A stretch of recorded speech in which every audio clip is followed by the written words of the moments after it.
Hey guys, welcome back to the Furtado Group. I'm Ruben Furtado and this is episode 3 of the Yolanda project. And today we're going to be talking about two things. One, it's around looking at windows and elevations and how they should line up. And number two, it's about creating sight lines that create wow factor. So be sure to check out the entire video. Roll the B-roll.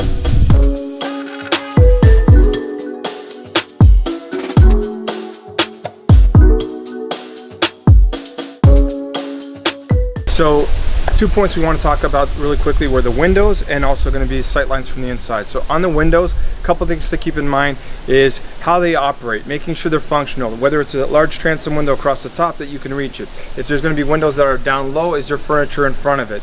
What side is the operator going to be on? In this case here, what we found is that there was a slight oversight. The windows over the master ensuite were actually really low, where the windows in the master bedroom were actually higher. That didn't necessarily make sense. So we switched them around. As we switched them around, now what we want to do is thinking more creatively is how do we actually line up the top window with the bottom window? Even though they're not the same size, all we did is we offset the top window so that the outside edge met up with the actual vertical frame, interior frame of the bottom window. So small little things like that, keep in mind in any of your build projects.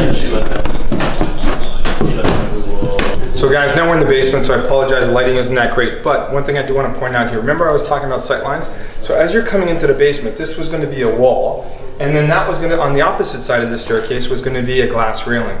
However, on this side of the house is going to be our media room area. This is going to be basically like a bit of a lounge.